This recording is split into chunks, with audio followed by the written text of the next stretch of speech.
భీష్ముడు చెప్పాడు నేను పూజ చేశానంటున్నావు. భీష్ముడు ఎందుకు చెప్పాడో తెలుసా తాతగారు? తాతగారు కృష్ణుడికి అగ్రపూజ చెయ్యండి అని చెప్పడానికి కారణాలు ఏమిటో నేను చెప్తాను విను. ఆత్మ నమ్మి త్రికరణ శుద్ధిగా నమ్మి చెప్పాడు భీష్ముడు. ఏది నమ్మాడో తెలుసా? ఆదిజుడైన బ్రహ్మయుదయంబున కస్పదమైన వాడు. ఈ లోకాలన్నీ పుట్టాయంటే బ్రహ్మగారి వల్ల పుట్టాయి. బ్రహ్మగారు పితామహుడు, అందుకని ఆయనంత గౌరవించి మాట్లాడతాం. అటువంటి బ్రహ్మగారు ఎవరి కడుపున పుట్టారు? శ్రీ మహావిష్ణువు యొక్క నాభికమలంలోంచి పుట్టాడు. ఆ విష్ణువే కృష్ణుడు. అగ్రపూజకు అర్హుడు కాడా? ఇంకింతకన్నా పెద్దరిక ఉండాలా? కృష్ణుడి తండ్రి వసుదేవుడు ఉన్నాడు సభలో అన్నావే, అది లౌకికం. ఇచ్చిన వరానికి కట్టుబడి కొడుగ్గా పుట్టాడు. అసలు ఆయన స్వరూపం శ్రీమన్నారాయణుడు. ఆయన కాక పెద్దవాడెవరు? కాబట్టి వేదాది సమస్త వాంగ్మయములందు ప్రశంసితుడైన వాడు. ఆయనకి ఏం తెలుసు అన్నావుగా? సమస్త వేద వాంగ్మయమునందు కూడా 4 వేదములు కూడా ఏకకంఠంతో ప్రస్తుతి చేసి ప్రశంసించిన మహాపురుషుడు ఎవరో తెలుసా? శ్రీమన్నారాయణుడు. ఆ నారాయణుడు శ్రీకృష్ణ పరమాత్మ. లోకాది ఈ సమస్త లోకములకు ప్రారంభమునందున్నవాడు ఆయనే.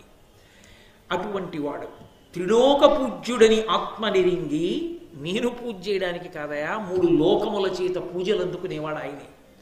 కాబట్టి అటువంటి వాడు కృష్ణుడని తనకి తెలుసు కనుక ఆత్మలో తెలుసుకున్నవాడై దామోదరు చెప్పే పూజ్యుడని, పితామహుండు దామోదరు చెప్పే పూజ్యుడని.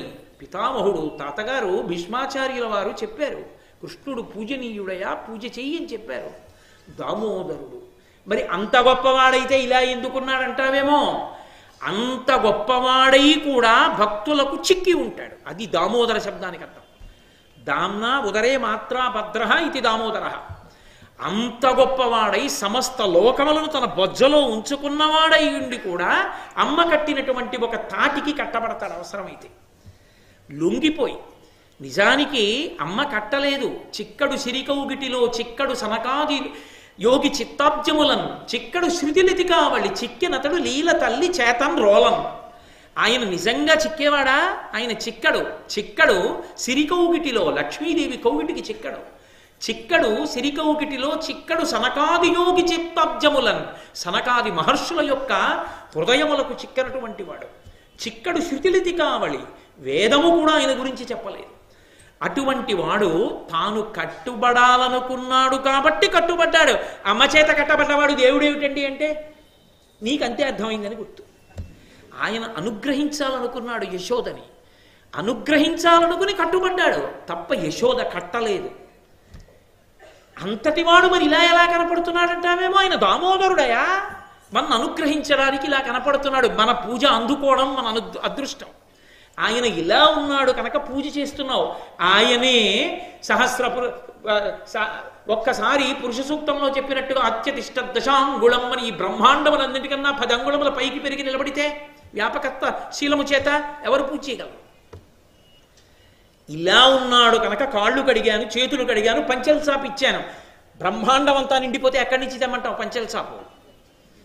అనుగ్రహించాడయా, నా ఎదుట కట్టెదుట నేను పూజ చేయడానికి వీలుగా కనబడ్డాడు. అది దామోదర లీల.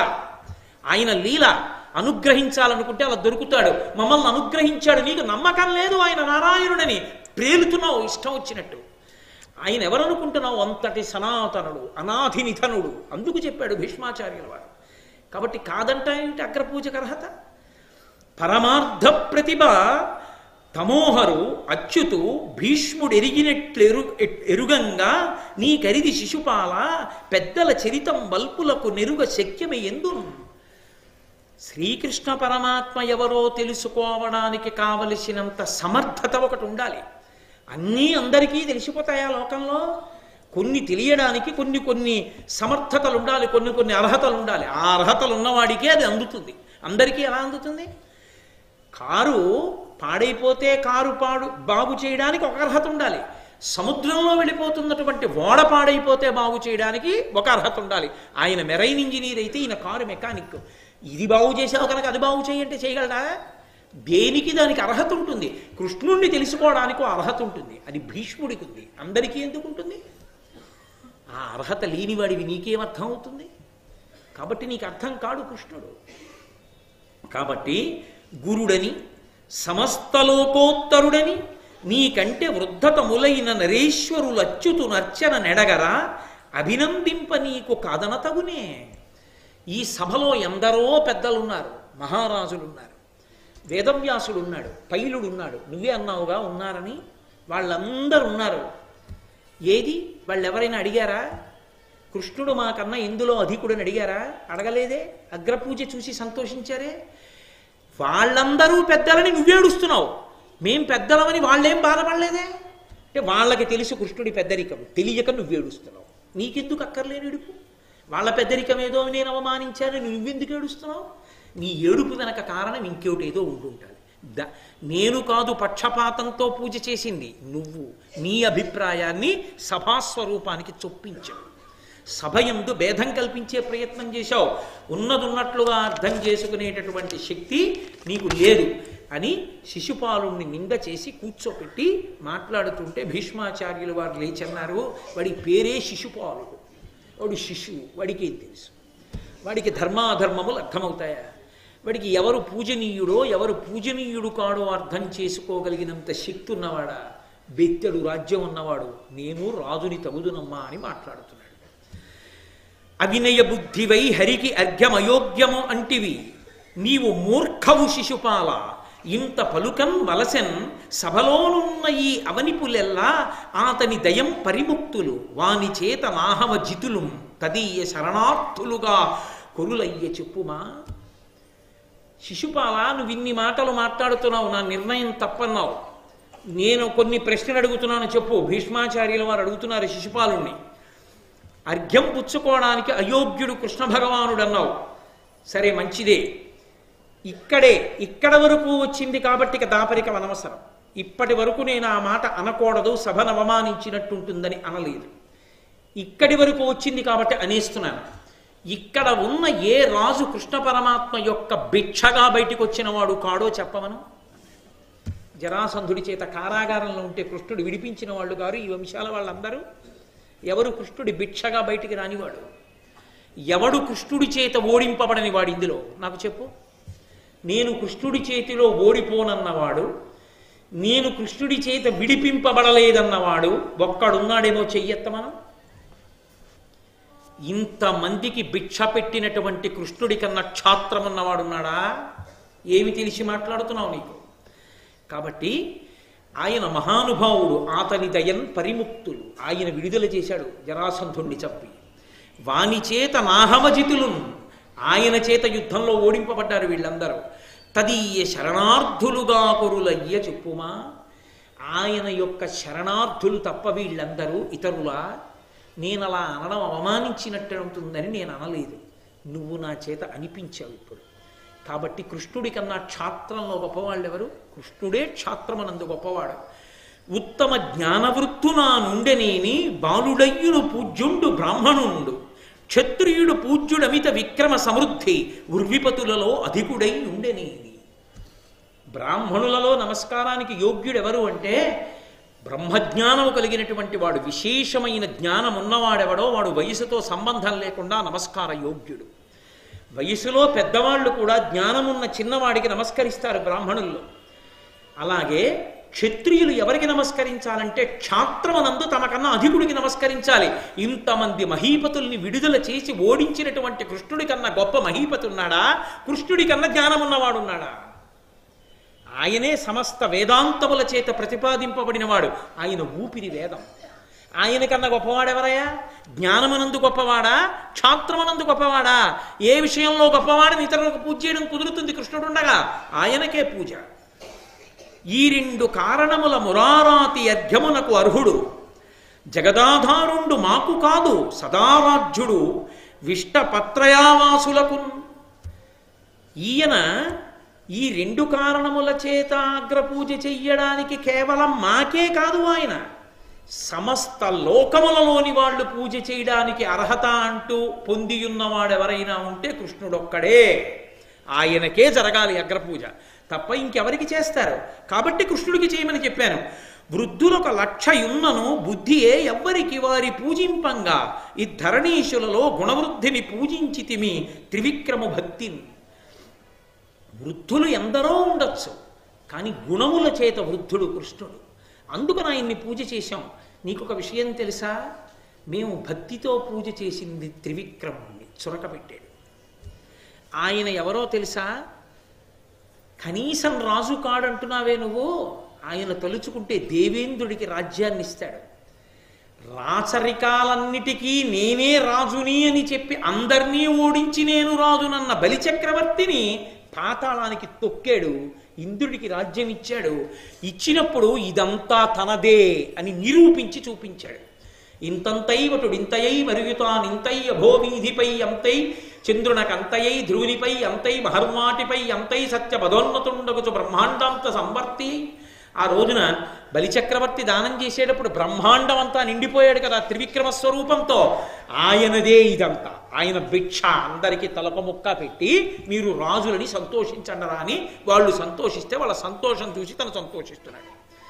మీద చదువు, నీకు పుస్తకాలు కొన్నది నాన్నగారు, ఫీజు కట్టింది నాన్నగారు, బట్టలు ఇచ్చింది నాన్నగారు, పుస్తకాలు కొన్నది నాన్నగారు, మోటార్ సైకిల్ ఇచ్చింది నాన్నగారు. ఇన్ని నీకు ఇచ్చి నువ్వు నా మోటార్ సైకిలు, నా పుస్తకాలు, నా సెల్ ఫోను, నా కాలేజీ అని నువ్వు వెళ్ళి చదువుకుంటుంటే నిన్ను చూసి మురిసిపోయిన నాన్నగారిలా తనవైనవన్నీ రాజులన్న పేరుతో వీళ్ళకి ముక్కలు ముక్కలుగా ఇచ్చి వీళ్ళు మేము రాజులమని పరిపాలించుకుంటుంటే వీళ్ళని చూసి తాను మురిసిపోతున్నాడు తప్ప ఆయనది కానిది వీరిదైనది ఎవరికి ఉన్నది? ఆయన త్రివిక్రముడు, అంతటా నిండిపోతాడు. అలా నిండిపోతే పూజకు అందడరా.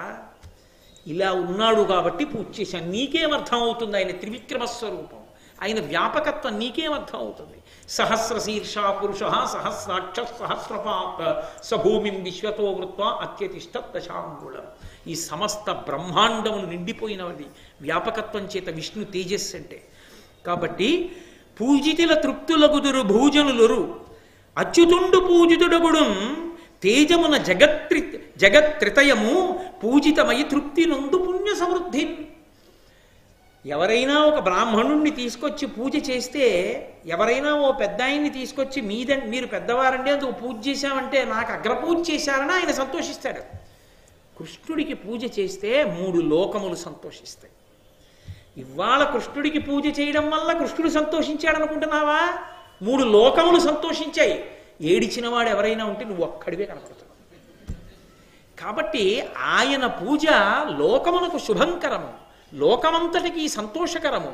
అటువంటి కృష్ణ భగవానుడికి పూజ వద్దంటామేమిటి అనేసరికి ఇంకా శిశుపాలుడు లేచి వదరబోతే సహదేవుడికి ఎక్కడ లేని కోపం వచ్చి శిశుపాలుడి దగ్గరికి వెళ్ళి పాదమెత్తి తొక్కేస్తాను, తల మీద పెట్టి కిందకేమనుకున్నావో కూర్చోవా అనేటప్పటికీ చిలువుగ పుష్పవృష్టి కురిశం సహదేవుపైన్ దివంబునన్ వెలయగ సాధుమాధములు వించే సభాసదులెల్ల విస్మయాకులిత మనస్కులైరి తన కుంచెయు కృష్ణ మృగాజినంబునన్ పలుమరు వీచచున్ కలహబంధుడు నారదుడాడే వేడుకన్.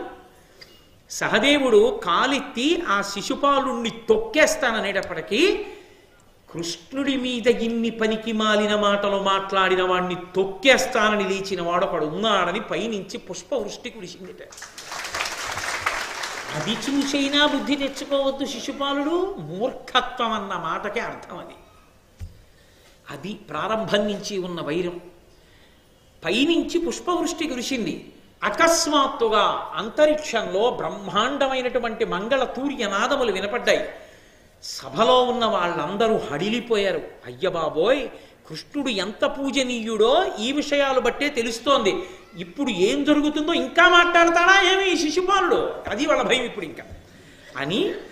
ఒక పక్క నుంచి ఆకాశంలో నిలబడినటువంటి నారద మహర్షిట పరమ సంతోషంతో కృష్ణుణ్ణి అధిక్షేపించినటువంటి ఆ శిశుపాలుణ్ణి తొక్కేస్తానన్న సహదేవుణ్ణి చూసి మురిసిపోయి ఆకాశంలో నిలబడ్డానన్న విషయాన్ని కూడా చూసుకోకుండా ఒక చేతిలో వింజావరం, ఒక చేతిలో పట్టుకున్నటువంటి జింక చర్మాన్ని గాలిలో ఆడించుకుంటూ నాట్యం చేసేట. సంతోషపడిపోయేట నారదుడాడే వేడుకను. అంత సంతోషపడిపోతే భీష్ముడు లేచి ధర్మరాజుతో మాట్లాడబోతున్నాడు. ఈలోగా శిశుపాలుడి యొక్క సేనాపతి సునీధుడు అనబడేటటువంటి వాడు తన సైన్యాన్నంతటినీ పిలిచి తనకు అనుకూలురైన వాళ్ళందరినీ పిలిచి ఈ సభలో మనం ఉండడానికి వీల్లేదు, ఇప్పుడే తేల్చుకుందాం, తొక్కేస్తానన్నాడు మా రాజుని. తాను తొక్కగలడో మేము తొక్కేస్తామో ఇప్పుడే తేలిపోవాలి, రండి ఎవరు యువతల వైపుకి సమర్థిస్తారో యువతలకి రండి, రెండు పక్షాలకి యుద్ధం చేద్దాం అన్నాడు. అని యుద్ధానికి సన్నద్ధమై ఓ పక్కకి వెళ్ళిపోతున్నారు.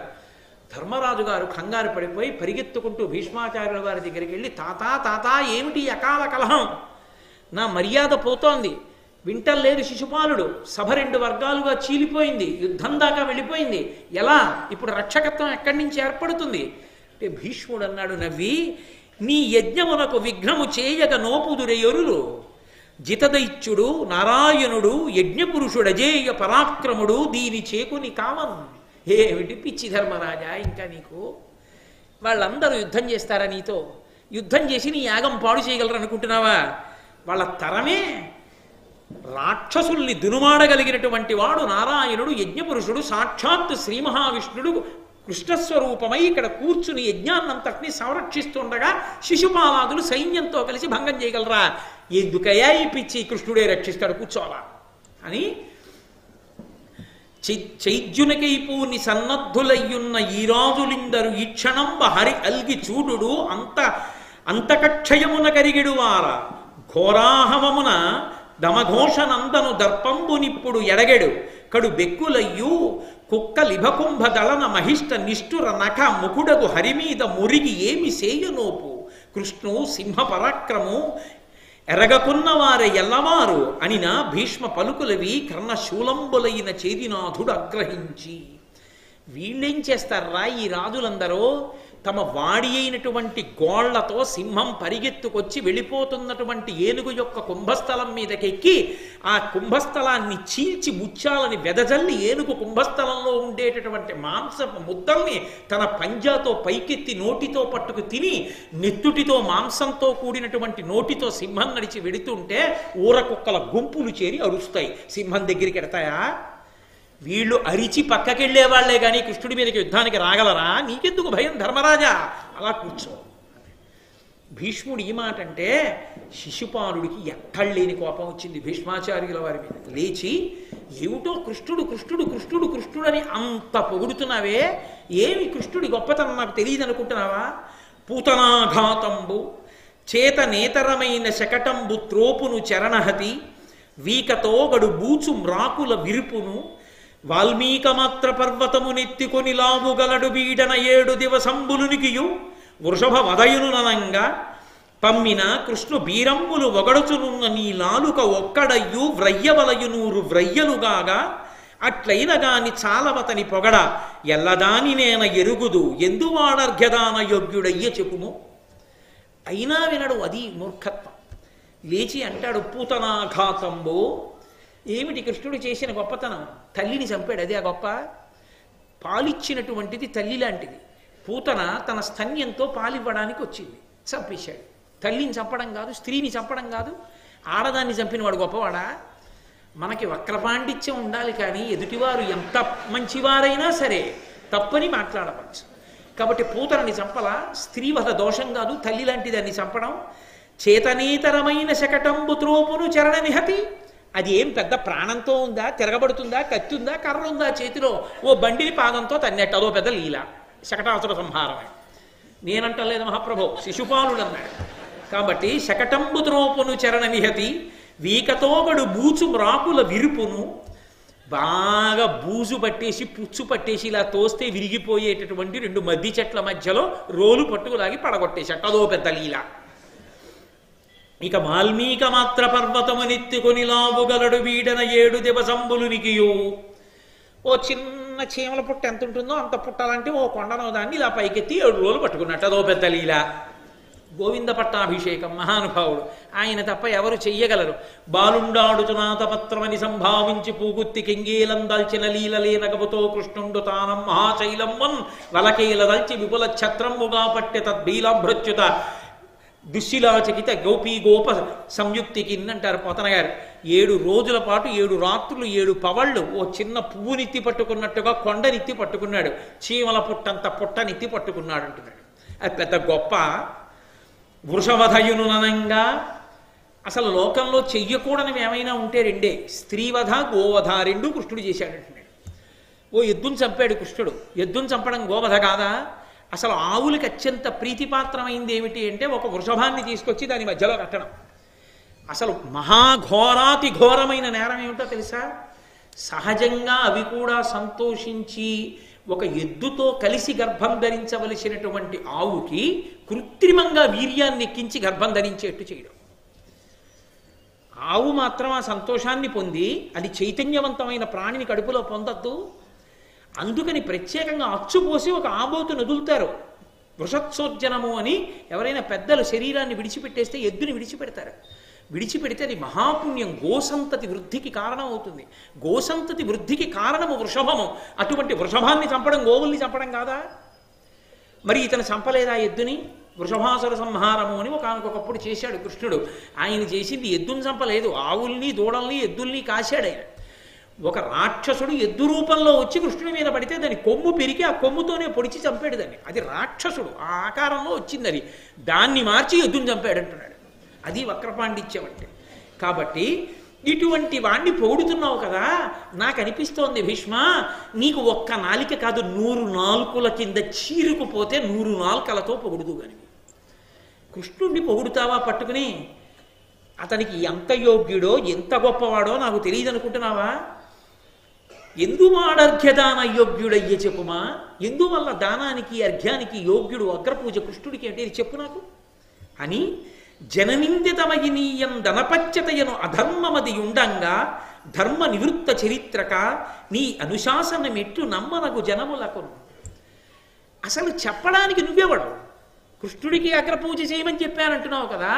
లోకంలో అందరికన్నా హేయమైన వాడెవడు? సంతానం లేనివాడు. వాడికి శరీరం విడిచిపెట్టిన తర్వాత ఉన్నతగతులు ఉండవు. నీకు సంతానం ఉందా? నీకు సంతానమే లేదు, నువ్వు పెళ్లి చేసుకోలేదు. సంతానం లేని వాడివి నువ్వు పెద్దరికం వహించి నువ్వు చెప్పడం ఏంటి? నీకు ఎవడిచ్చాడు పెద్దరికం? నువ్వెక్కడి వాడివి చెప్పడానికి? ఆయన మహానుభావుడు శాంతనవుడు ప్రతిజ్ఞ చేసి ఆజన్మ బ్రహ్మచర్యంలో ఉండిపోయి స్వచ్ఛంద మరణాన్ని తన తండ్రి గారైన శంతన మహారాజు గారి దగ్గర వరంగా పొంది రాజ్యాన్ని తృణీకరించి పెద్దరికంతో రాజ్య సంరక్షణ చేసిన మహాపురుషుడు ఆచార్యుడు. అటువంటి వారిని అధిక్షేపిస్తున్నాడు. నీకధికారం ఎక్కడుంది? బూతు ఒగడినట్లు ఒగడెదు పొగడంగా వలయునేని సుగుణవంతులైన కర్ణశల్యులాదిగా గల వీరుల పొగుడుచుండరాది ప్రొద్దువక. నువ్వు అస్తమానం బూతు పొగడినట్లు పొగడేదా?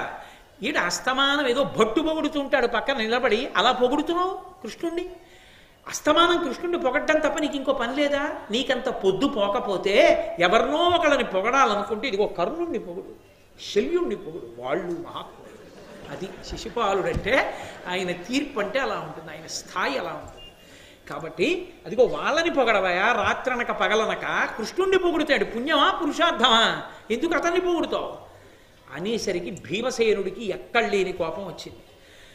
ప్రకటిత కోపవేగమున పద్మదళాయత నేత్రముల్ భయానకతరలీల దల్చెన రుణజ్యుతి ఉజ్జతమై త్రిశాఖమై భృకుటి లలాట దేశమున బొల్చే త్రికూటతటి త్రిమార్గగానుగృతి ప్రభంజన ప్రియతనూజన కంతకమూర్తి కచ్చటన్. వెంటనే భీమసేనుడికి కోపం వచ్చి కళ్ళు పెద్దవి చూసి చేసేటప్పటికి ఆ కళ్ళు ఎర్రటి గీతలతో అరుణాయత వర్ణాన్ని పొంది ఆ భృకుటి ముడి వేస్తే ఇలా 3గా వంకర్లు తిరిగి త్రిపథగ అయినటువంటి గంగ ఆకాశంలో మందాకినిగా, భూలోకంలో గంగగా, భాగీరథిగా, పాతాళంలోకి వెళ్ళేటప్పటికి భోగవతి అన్న పేర్లతో 3గా గంగ ఎలా ప్రవహించిందో అలా త్రిపథగ అయిన గంగ ప్రవహిస్తోందా అన్నట్టుగా 3 మడతలు పడినటువంటి ఆ కనుబొమలతో ఒక్కసారి లేచి ఆ యమధర్మరాజు గారు సభలో ప్రవేశించాడా అన్నంత కోపంతో లేచి గదాదండాన్ని పైకెత్తబోతుంటే భీష్మాచార్యుల వారు జోక్యం చేసుకున్నారు. భీమసేన కూర్చో కూర్చో కూర్చో కూర్చో, నువ్వు తొందరపడకు. ఈ శిశుపాలుడు చేస్తున్న తప్పులకి ఇతన్ని చంపేయాలంటే వీడు వదరిన వదురుడికి ఇప్పటిదాకా ఇంకొకడైతే బ్రతుకుతాడా? నన్ను ఇన్ని మాటలని, నేను చేతిలో ధనస్సుని బాణాల్ని పట్టుకుని ఉండగా నన్ను కొట్టగలిగిన వాడు ఉన్నాడా? ముక్కలు కొట్టేద్దు నీ శిశుపాలుడిని. ఎందుకు చంపలేదో తెలుసా? ఒక కారణం ఉంది. ఒకానొకప్పుడు ఇతను కృష్ణ భగవానుని యొక్క మేనత్త సాత్వకి, వసుదేవునికి చెల్లెళ్ళున్నారు, పృథా, శృతదేవ, రాజాదిదేవి, సాత్వతి అని. అందులో ఈ సాత్వతి అనబడేటటువంటి ఆవిడికి దమఘోషుడు అనబడేటటువంటి భర్త వలన కుమారుడు జన్మించాడు, శిశుపాలుడు అని పేరు పెట్టారు. ఆ పిల్లవాడు పుట్టినప్పుడు అతనికి 4 చేతులు ఉన్నాయి. గాడిద అరిచినట్టు అరిచాడు, 3వ కన్నుంది. వాళ్ళు ఆశ్చర్యపోయారు, ఇదేమిటి పిల్లాడు ఇలా ఉన్నాడని. అశరీరవాణి పలికింది. ఏ వ్యక్తి వచ్చి ఈ పిల్లవాణ్ణి ఎత్తుకున్నప్పుడు 2 చేతులు 3వ కన్ను అదృశ్యమైపోతాయో అతని చేతిలోనే ఇతను మరణిస్తాడని. వచ్చిన వాళ్ళందరి చేతుల్లోనూ ఆవిడ ఆ పిల్లాన్ని పెడుతూ ఉండేది.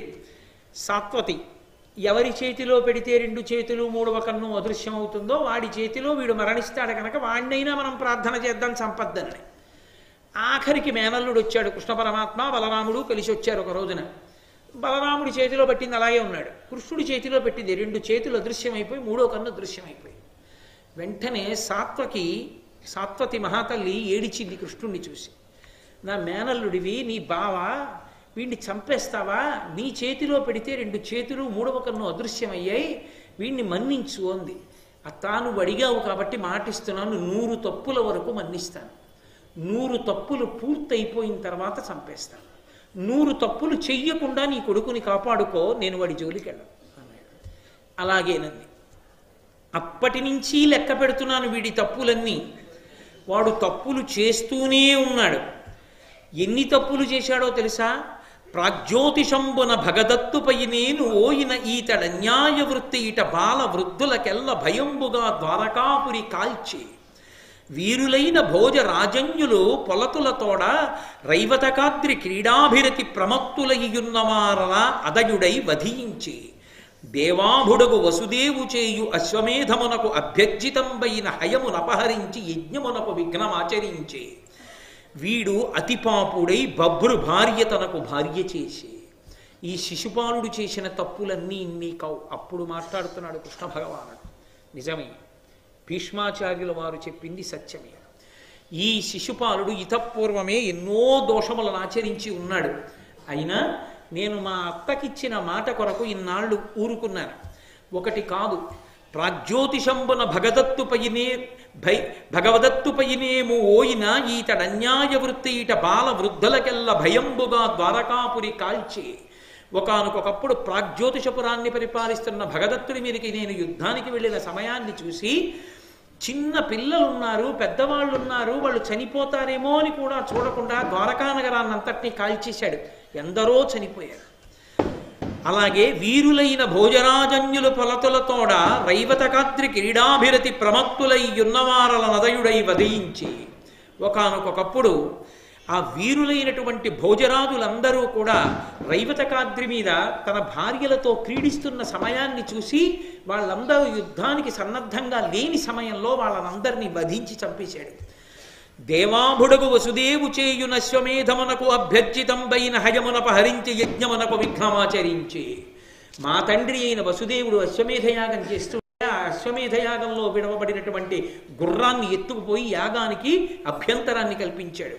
వీడు అతిపాపుడై భబ్రు భార్య తనకు భార్య చేసి, వీడు భబ్రుడు అనబడేటటువంటి భార్యను ఎత్తుకుపోయి బలవంతంగా తన భార్యగా ఇప్పుడు జీవితాన్ని గడుపుతున్నాడు.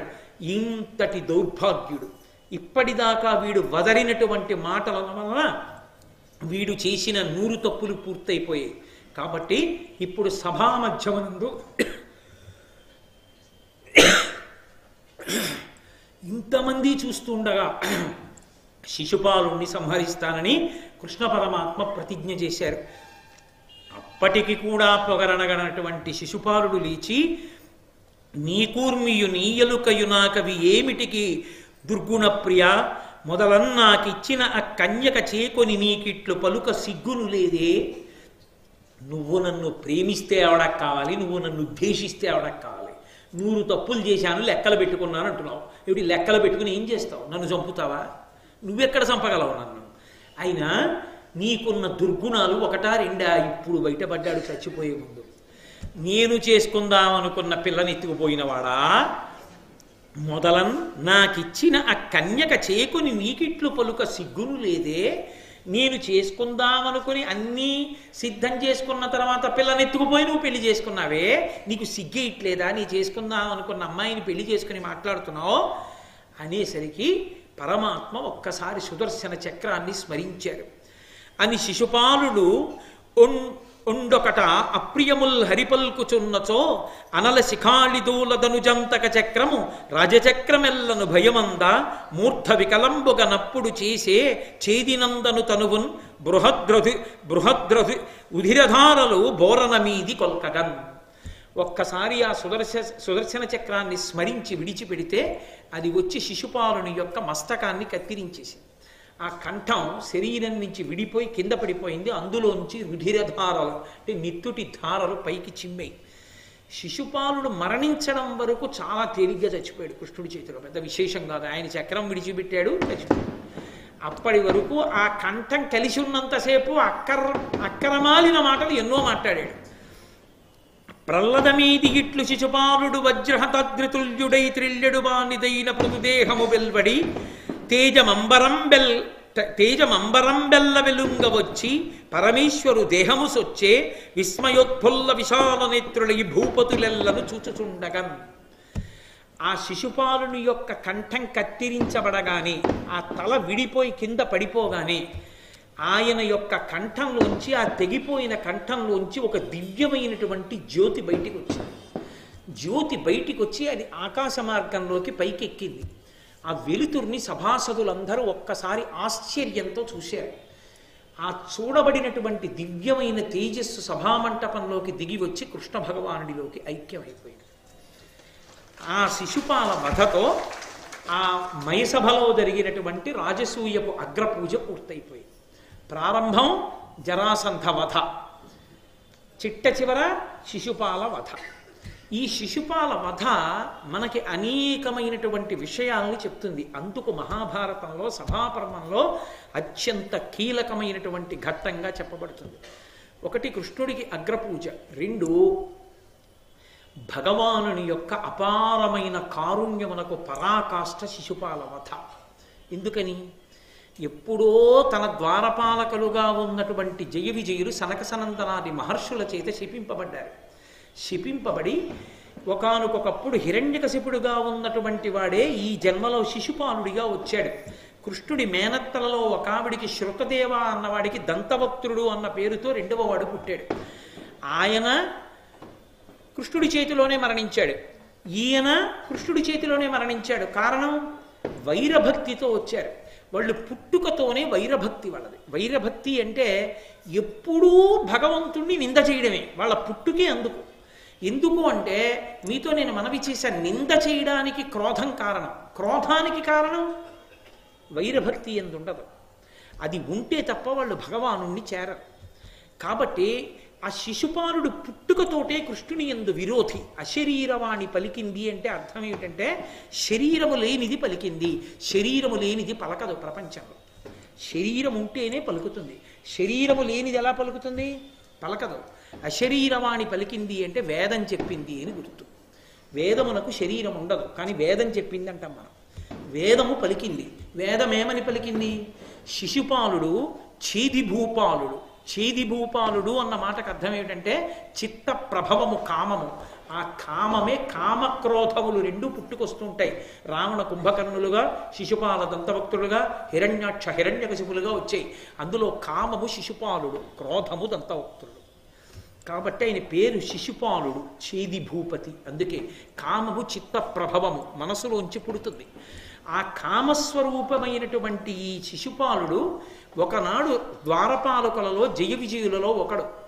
సనక సనందనాథుడు శాపం ఇచ్చినప్పుడు వైరభక్తితో మిమ్మల్ని చేరుకుంటాం మేము అన్నాడు. అందుకని కృష్ణ పరమాత్మ చేతిలోనే మరణించాలి. కురుక్షేత్ర సంగ్రామం వరకు బ్రతికుండలేదు. కానీ దాని అర్థం ఏమిటంటే నిద్రపోతున్నా, తింటున్నా, లేస్తున్నా, ఉన్నా, ఏం చేస్తున్నా సరే వాడు నిరంతర కృష్ణనామ స్మరణ చేశాడు. ఏ కారణం చేత? భక్తితో మాత్రం కాదు. ద్వేషం. ద్వేషానికి కారణం ఉందా? మీకు ఇక్కడ కనపడదు. శిశుపాలుడు ఏ కారణానికి ద్వేషించాడు? ఒక్కటే కారణం, జయ విజయులలో ఒకడు కాబట్టి పుట్టుకతో ద్వేషం ఉండిపోయింది. అలా ద్వేషంతో ఉన్నవాడు కూడా భగవంతుణ్ణి చేరుతాడు నిర్ధారించింది భారతం. ఇది ఎక్కడ చెప్పబడిన మాట? భాగవతంలో చెప్పాడు నారదుడు ధర్మరాజుతో. కామోత్కంఠత గోపికల్ భయమునన్ కంసుండు వైరాక్రియా సామాగ్రిం శిశుపాల ముఖ్య నృపతుల్ సంబంధులై వృష్ణులున్ ప్రేమన్ మీరలు భక్తి మేము ఇది చక్రింగంటి మెట్లైన రుద్ధామధ్యాన గరిష్ఠులైన హరిచందన్ వచ్చు ధాత్రీశ్వర అన్నాడు. కామోత్కంఠత గోపికల్, కామంతో గోపికలు చేరుకున్నారు కృష్ణ పరమాత్మని. కామోత్కంఠత గోపికల్ భయమునన్ కంసుండు, భయంతో కంసుడు బతికున్నంత కాలం స్మరించి చచ్చిపోయి కృష్ణుడిలోకి వెళ్ళిపోయాడు. వైరక్రియా సామాగ్రిం శిశుపాల ముఖ్య నృపతులు, వైరభక్తితో శిశుపాలాది రాక్షసులు, అందుకని దానవుడు రాక్షసుడు శిశుపాలుడిగా వచ్చాడు. వైరక్రియా సామాగ్రిం శిశుపాల ముఖ్య నృపతులు సంబంధులై వృష్ణులను, మేం బంధువులం అని చెప్పి వృష్ణి వంశంలో పుట్టిన వాళ్ళందరూ కృష్ణుడితో మా బంధువు మా బంధువు మా బంధువు అని ఆయన్ని ప్రేమించి ఆయనలో కలిసిపోయారు. సంబంధులై వృష్ణులను ప్రేమన్ మీరలు, మా కృష్ణుడు మా కృష్ణుడు మా కృష్ణుడిని ప్రేమించి పాండవులారా మీరు కృష్ణుడిలో కలిసిపోతారు. ప్రేమన్ మీరలు భక్తి మేము, నారదుడు చెప్తున్నాడు భక్తితో మేము స్మరించి స్మరించి ఆయనలోనే కలిసిపోతాం. ప్రేమన్ మీరలు భక్తి మేము ఇది ఎట్లైన నుద్ధామధ్యాన గరిష్ఠులైన హరిచందన్వచ్చు ధాత్రీశ్వర, ఏ కారణం చేతనైనా సరే భగవంతుణ్ణి అదే పనిగా స్మరించినటువంటి వాడు భగవంతుని యందే చేరిపోతాడనడానికి తార్కాణమే శిశుపాల వధ. అందుకే జ్యోతి కృష్ణుని యందు ఐక్యమైంది, నారదవాక్యాన్ని నిర్ధారించింది కాదు. మూడవ విషయం, చనిపోయినటువంటి శిశుపాలుడు కృష్ణ పరమాత్మ యందు ప్రవేశిస్తే మనకు అభ్యంతరం లేదు. ఎందరో మరణించారు భారతంలో, ప్రకటనంగా జ్యోతి పైకొచ్చి కృష్ణుని యందు కలిసింది శిశుపాలుడి విషయంలో.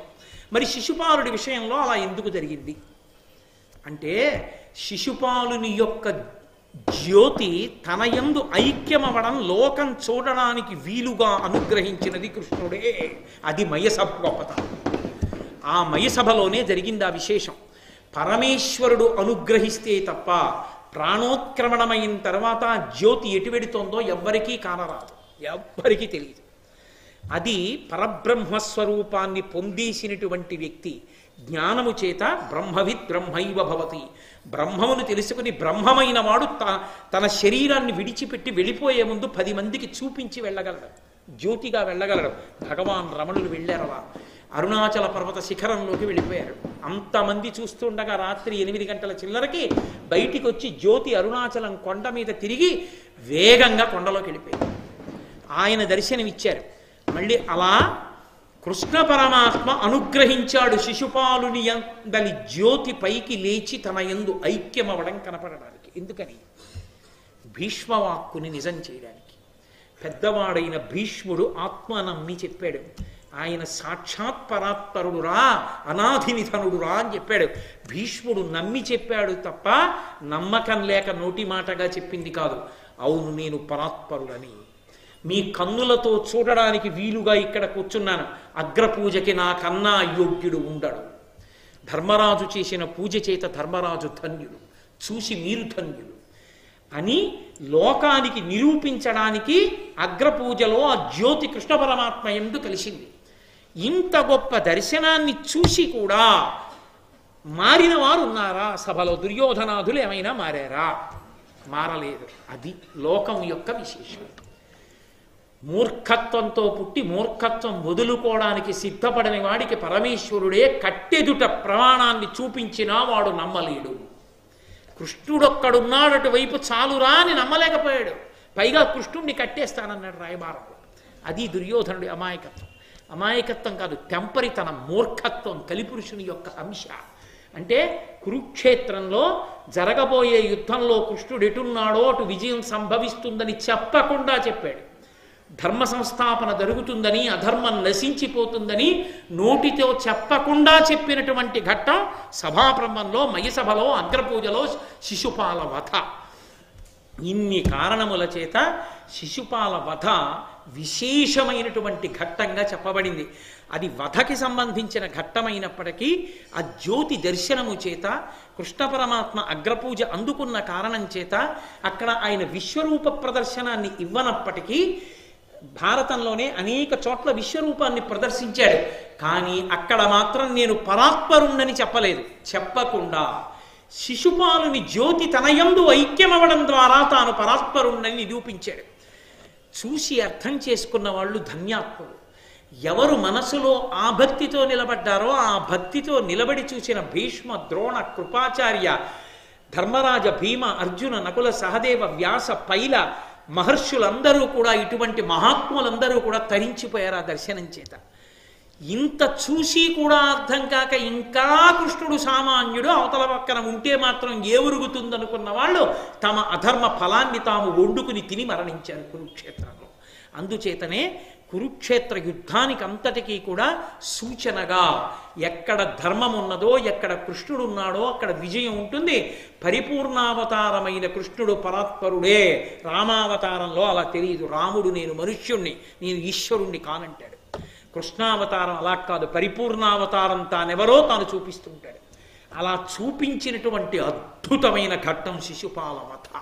అందుకే పెద్దలు ఒక మాట చెప్తారు, శిశుపాల వధ గురించి వింటే భగవంతుని యందు అనురక్తి కలిగి కొన్ని కోట్ల కోట్ల కోట్ల జన్మలుగా భగవంతుని భక్తికి దూరమై తిరిగిన వాడు కూడా భగవంతుడున్నాడని నమ్మి చేతులు ఒగ్గి నమస్కరించి ఆయన కృపకు పాత్రుడై ఇక నుంచైనా తన జీవన ప్రస్థానాన్ని మార్చుకునే అదృష్ట విశేషాన్ని పొందుతాడు అని.